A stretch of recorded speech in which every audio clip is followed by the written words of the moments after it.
안녕하세요. 한국사 37번째 시간.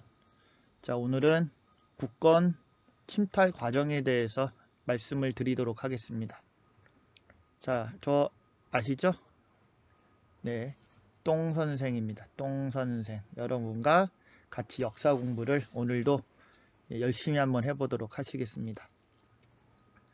자, 1875년 6년 강화도 조약이 체결되면서 조선은 본격적으로 세계사에 그 발을 내딛게 되는데요.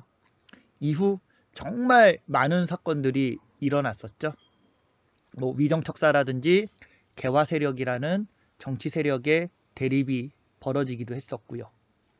그 가운데 이모군란, 갑신정변, 그리고 또 뭐가 있을까? 동학농민운동이라든지 또 갑오개혁, 그리고 의미사변, 의미개혁, 아관파천, 또 독립협회의 활동까지, 그리고 대한제국의 선포와 광무개혁의 추진까지 정말로 많은 일들이 거의 한 25년 가까이 치열하게 벌어졌던 격동기라고 할 수 있을 것 같습니다.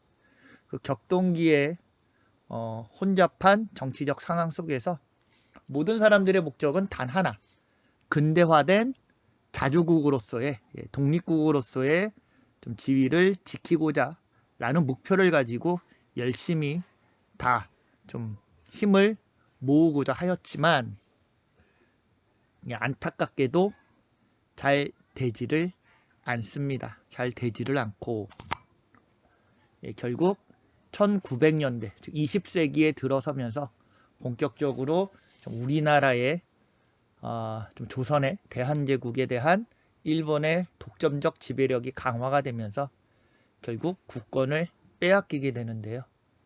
자, 오늘은 바로 그 일본에 의하여 우리의 국권이 강탈되는 과정을 쭉 있네요. 1904년 러일전쟁부터 1912년 한일병합 국권을 강탈당하기까지의 내용을 한번 이야기해 드리도록 하겠습니다.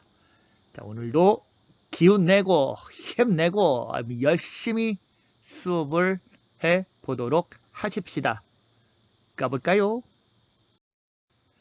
자, 러일 전쟁입니다. 러일 전쟁. 드디어 러시아와 일본이 전쟁을 하게 되는데, 맞붙게 되는데요. 일본의 입장에서는 이를 갈았겠죠? 일본의 입장에서는. 혹시 기억나실까 모르겠네요. 삼국 간섭이라는 사건 혹시 기억나실까요? 청일전쟁 때 원래 이 조선이라는 한반도를 두고 여러 나라들이 좀 서로 간에 대결을 벌이게 되는데 그 대표적인 나라가 청나라 일본이었잖아. 제일 처음에는. 그리고 일본이 바로 1894년, 95년, 94년, 미안합니다. 뭐 헛갈릴 수도 있죠. 자, 1894년, 바로 갑오년에 이 청일전쟁을 일으키면서 결국 청나라를 깨버리고 한반도에 대한, 우리나라에 대한 좀 지배력을 강화시키는 한편 요동반도, 리아오동반도까지 차지하면서 만주 일대로 진출할 수 있는 교두보를 확보하게 되었습니다.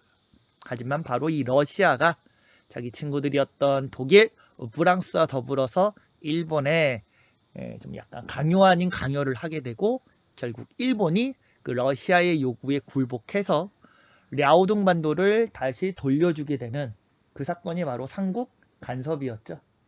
이 삼국 간섭 이후에 일본 같은 경우는 결심을 하게 됩니다. 이놈의 러시아 놈의 새끼들을 날리지 않은 이상 이 동아시아에서 주도권을 장악할 수 없다라는, 즉 러시아와의 대결을 피할 수 없다라는 판단을 하게 되고요. 근 10년 가까이 바로 러시아를 대상으로 전쟁 준비에 박차를 가하게 되는 거죠. 돈도 많았잖아. 청일전쟁 이후에 엄청나게 많은 전쟁 배상금을 얻어내게 됐고 그걸로 뭐 여러 가지 군수공장, 산업시설을 굴리면서 전쟁 무기, 새로운 신무기 같은 경우를 만들어내게 되는 겁니다. 그리고 준비가 끝난 바로 1904년 드디어 러시아에 전쟁을 선포하게 되는데요. 물론 이제 일본이 아주 자신감이 있었던 건 아닙니다. 왜냐하면 이 러시아랑 일본 같은 경우는 국력 차이가 상상 이상이야. 엄청 커. 러시아 땅덩어리 막 유럽에서 저기 시베리아를 거쳐갖고 저기 동아시아 끝까지 그냥 걸쳐 있는, 이게 육상면적으로는 가장 넓은 국가 중에 하나인데, 이거 러시아를 물리친다라는 게, 당시 러시아의 군사력 같은 경우가 거의 세계 3위 수준? 육군 전력 같은 경우는 그러니까 일본의 입장에서는 전쟁을 하고자 했지만은 약간 이제 조금 캥기는 건 있었겠지. 그럼에도 불구하고 결국 일본이 러시아의 전쟁을 과감하게 선포할 수 있었던 배경에는 뒤에 좀 믿는 친구들이 있었습니다. 그게 바로 영국과 미국이 되겠죠. 영국이랑 미국 입장에서도 러시아가 너무 커지는 것은 바라는 바가 아니야. 특히 영국 같은 경우는 러시아와 유럽에서도 지속적으로 충돌을 하고 있는 상황이었고, 특히 동아시아 쪽으로 러시아의 세력이 커지는 것을 절대 바라지 않습니다. 기억나십니까? 거문도 사건. 이 거문도 사건도 러시아가 이 조선을 거쳐서 동아시아 세력 지역으로 내려오려고 하다 보니 영국이 잽싸게 거무도 점령하면서 러시아의 좀 세력을 막으려고 일으켰던 사건이 있었잖니. 마찬가지로 이제 영국 같은 경우는 이 러시아를 아시아 지역에서 좀 일본이 견제해 주기를 바라고 있는 상황이었고, 따라서 좀 여러 가지 뭐 정보라든지 또는 자금적으로 일본의 전쟁을 도와주게 되고요. 미국도 마찬가지. 엄청나게 이제 자금을 퍼주기 시작하게 되는 거죠. 그러니까 이렇게 영국이나 미국과 같은 좀 이제 같은 심부를 가진 나라들이 일본에 대한 대러시아 견제 세력으로서 일본을 키워주다 보니까 일본이 여기에 자신감을 가지고 바로 러일 전쟁을 일으키게 된 겁니다. 그게 바로 1904년. 자, 이렇게 1904년 러일 전쟁이 빵 하고 터지게 되다 보니 대한제국 입장에서는 애매한 거야. 이 새끼들이 싸우려면 좀 멀리 가서 싸우면 좋았을 텐데 바로 코앞에서 싸우고 있는 거잖니. 일단 대한제국은 국외 중립. 예, 요거 국외 중립. 국외 중립이라는 거는 중립? 우리는 전쟁 너희네들 알아서 싸워라. 우리는 빠지겠다라는 건데, 요게 뭐 약한 나라가 선택할 수 있지를 못하게 되죠. 일본이 요거 무시하고, 국외 중립 무시하고 강제로 한국, 대한제국을 일본의 동맹국으로 강제로 이제 끌어들이게 됩니다. 그렇게 체결한 조약이 한일 의정서. 그러니까 군대를 동원해서 경복궁을 다시 한번 에워싸고 고정을 협박해서 우리나라에 있는 군사기지를 마음껏 사용할 수 있는, 왜냐하면 얘네들이 만주 쪽에 가서 러시아랑 싸우려고 하게 되면은 우리나라를 거쳐서 저기 만주 쪽으로 육군 전력을 보내야 되는 게 있으니까, 그래서 그러한 우리나라의 군사기지를 마음껏 사용할 수 있는 조약을 강제로 체결하게 되니 그게 바로 한일의정서가 되겠습니다. 이때부터 본격적으로 일본에 대한 간섭이 강화되기 시작하게 되는 거죠. 자, 그리고 이 러일 전쟁이 모든 사람의 예상을 깨고 일본에게 유리하게 전개가 됩니다. 뭐 여러 가지 이유가 있지만 러시아 내부 사정도 그렇게 좋은 게 아니었고, 또 일본 같은 경우는 워낙에 이제 전쟁을 단기적으로 끝내기 위하여 초반에 약간 좀 오버페이스한 것도 있고, 특히 영국이나 미국 같은 경우가, 특히 영국 놈들 같은 경우가 이 러시아에 대한 견제를 위하여 일본에 대한 압도적인 좀 정보를 제공하면서 좀 전쟁에 대한 지원을 후방에서 해주게 돼. 그래서 전쟁이 일본 쪽으로 기울이게 되고, 그 전쟁이 일본에게 유리하게 바뀌면서 우리나라에 대한, 대한제국에 대한 일본의 간섭은 더욱더 강화가 되겠죠. 그러한 가운데 체결된 두 번째 계약이 바로 조약이 1차 한일 협약이 되겠습니다. 예, 같은 해 체결이 됐지만은 요거는 이제 전쟁 개시, 그리고 2차 한일 협약 같은 경우는 2차 한일 협약은 바로 전쟁이 일본에게 유리하게 진행이 되는 중간에 체결이 된, 포인트는 둘 다 강제적으로 일본의 간섭이 강화된다라는 의미가 되겠죠. 요 고문을 파견하는 내용입니다. 고문. 우리나라에 대한 재정과 외교를 도와주겠다라는 거지. 일종의 이제 우리나라 재정 정책이나 외교 정책을 도와주기 위하여 일본이 추천하는 고문을 보내게 되는 건데, 결국은 이제 우리나라의 재정과 외교권을 장악하겠다라는 거죠. 말이 고문이고 충고고 조언이지 결국은 간섭 아니야, 간섭. 그래서 재정 고문으로는 일본 놈 메가타라는 친구가 오고요. 외교 고문으로는 미국 놈이 미국 친구가 옵니다. 스티븐슨. 스티븐슨이라는 미국 친구가 우리나라의 외교, 이거 미국인이지만은 친일이지, 친일. 나중에 이 스티븐슨 같은 경우는 아마 다다다다 다음 시간쯤 한 3시간 후에 다시 한번 잠깐 나올 겁니다. 이렇게 이제 1차 한일협약으로 우리나라의 고문을 이용하여 본격적으로 간섭이 강화가 되고, 그리고 전쟁에서 결국 일본이 승리하게 됩니다. 자, 일본이 전쟁에서 승리하게 되니까 우리나라에 대한 독점적 지배권이 결국 일본의 손아귀에 넘어가게 되겠죠. 자, 그래서 체결된 조약이 크게 이렇게 하나, 둘, 세 개가 되겠습니다. 바로 가스라, 테프트. 요거 일본 놈, 요거는 미국 놈. 가스라와 테프트가 체결한 미략 조건인데, 요 내용은 진짜 티졸한 게 일본이 대한제국 조선에 대한 독점권을 가져가게 되고, 대신에 미국은 필리핀에 대한 독점권을 가지고 가는 것을 서로 인정하겠다라는 내용이야. 특히 좀 열받는 거는 미국 애들이죠. 미국 친구들 같은 경우. 원래 미국은 우리나라 도와주기로 이전에 약속을 했는데, 그거 약속 깨버리고 일본에게 우리나라의 주권을, 지배권을 넘겨주는 비밀 조약을 체결하게 됩니다. 그리고 마찬가지로 영국과 일본 간의 동맹이 보다 강화가 되고, 이때는 2차입니다. 2차. 1차는 러일전쟁 직전에, 러일전쟁 전에 체결이 됐었고, 러일전쟁이 끝나고 마찬가지로 한반도에 대한 지배권을 영국이 인정하는 내용의 동맹이 바로 2차 영일동맹.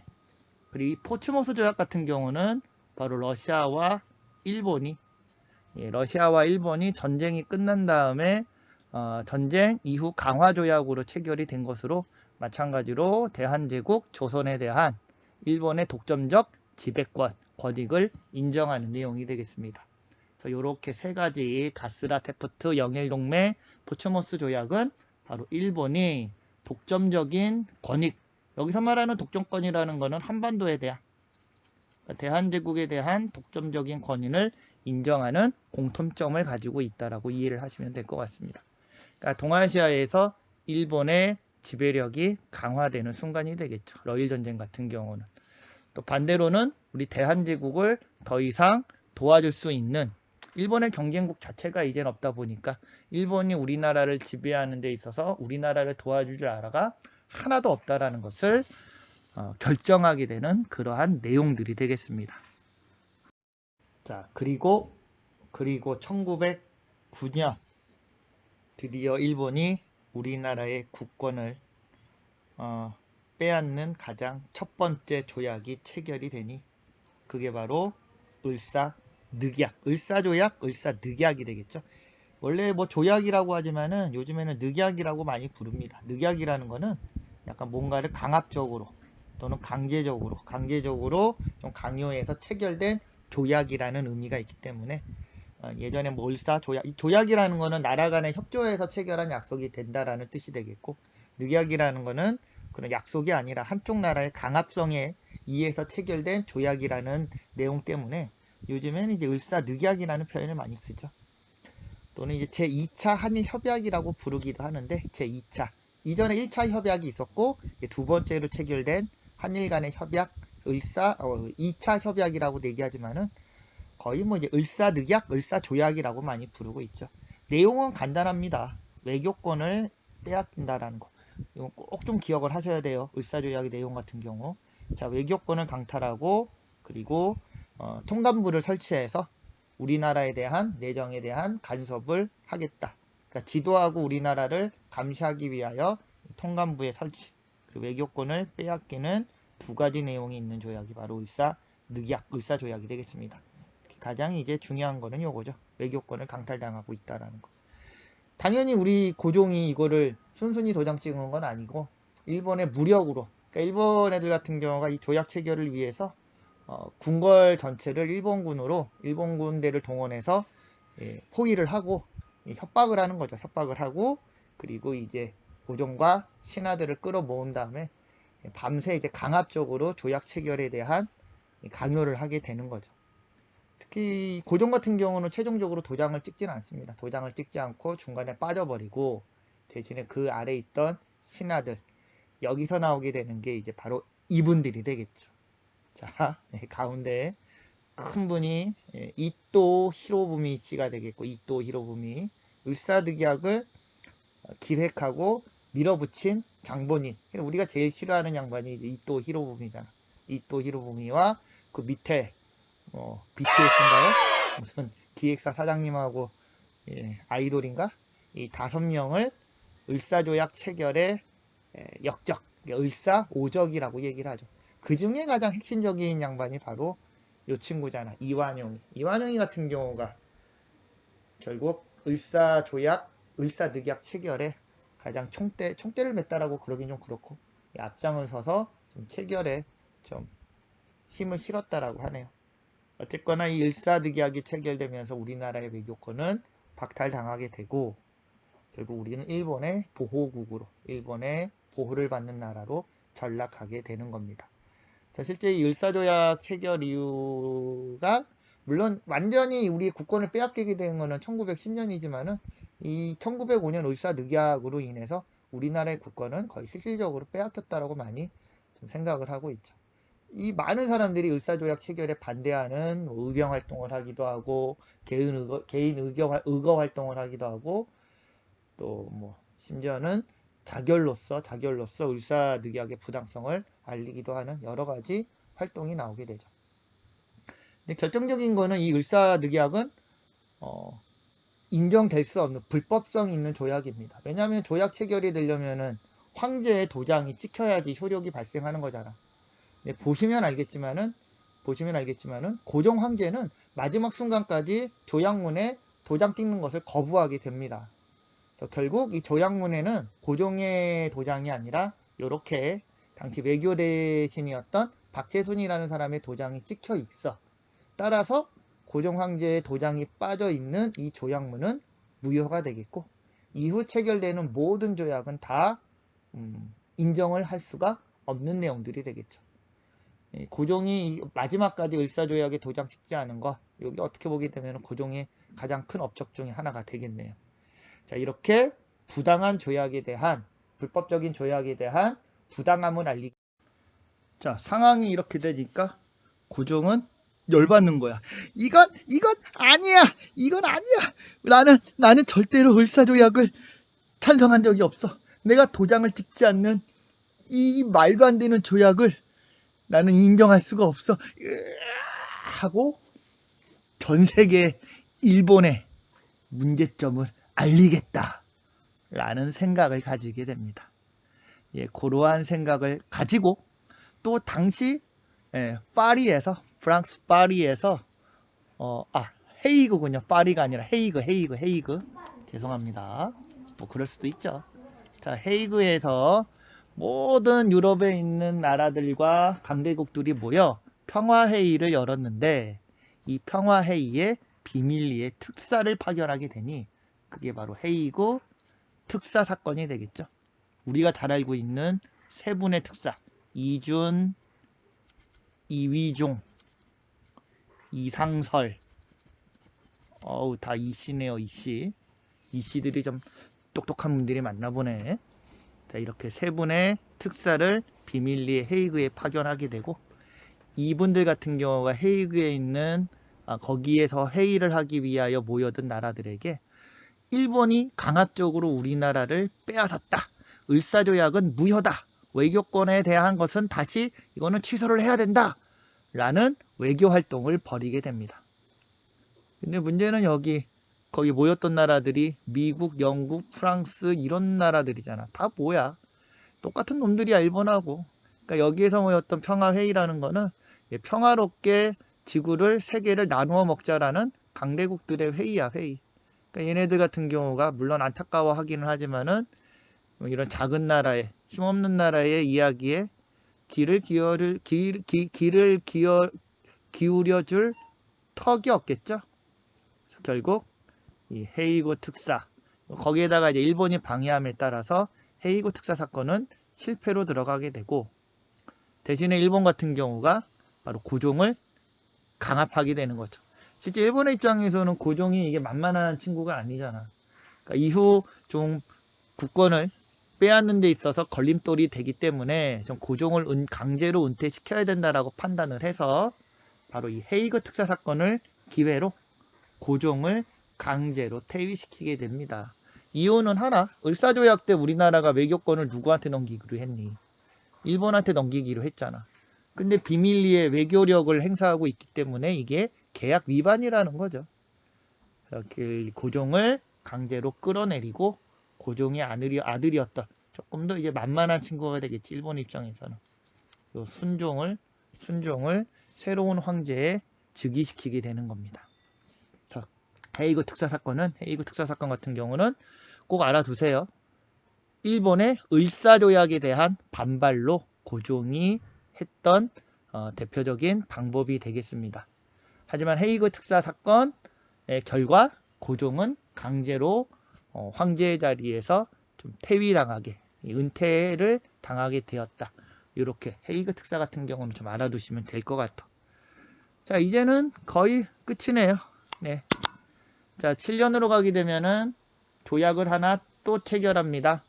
이제 네 번째 조약이 되겠네. 한일의정서 하나 나왔고 1차 한일협약 나왔고 을사조약, 을사늑약이라고 얘기했죠. 하나 나왔고 그리고 네 번째로 한일 신협약이 1907년에 헤이그 특사 이후에 체결이 되고 이제 본격적으로 일본의 내정 간섭은 더욱더 강화가 되는데 이때 차관들이 임명이 돼. 차관이라는 거는 우리나라 보게 되면은 장관이 있고 그 밑에 차관이라는 애들이 있잖아.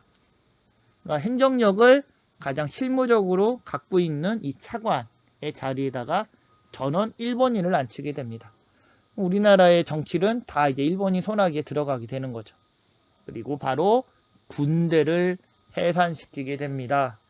이 군대가 해산될 때 많은 사람들이 이 해산 조치에 반대를 하고 특히 군인들 같은 경우가 강제로 해산되는 것을 반발하면서 일본과 시가전을 벌이게 되는데요. 바로 이렇게 벌이게 됩니다. 군대 해산입니다. 네. 자, 어쨌건 이 군대 해산. 이때 해산된 군인들 같은 경우가 의병 활동으로 많이 들어가게 되죠. 그래서 요거는 다음에 의병 항쟁 배울 때 다시 한번 잠깐 나오게 될 겁니다. 자, 이렇게 우리나라는 다 빼앗기게 됩니다. 그리고 여기는 없지만은 1908년, 1909년에 뭐 경찰력도 일본에게 넘어가고 그 우리나라의 법원 같은 경우도 일본에 넘어가고 다 빼앗기게 되고 껍데기만 남게 되고요. 그리고 최종적으로 1910년에 이때가 경술련이죠. 경술련. 예, 일본과의 최종적인 합방조약이 8월 23일인가 22일인가 강제로 체결이 되면서 우리나라의 국권은 일본에게 빼앗기게 되는 겁니다. 이 한일병합에 앞장섰던 또 이제 친일파, 아까 이전에 봤던 을사조약 때의 그 친일파 이완용이 같은 경우가 다시 한번 앞장을 서서 최종적으로 우리나라의 국권을 일본에게 빼앗기게 됩니다. 자, 그렇게 우리는 자주적인 근대적인 국가로 성장할 수 있는 기회를 잃어버리고 일본의 식민지로 전락하게 되는 겁니다.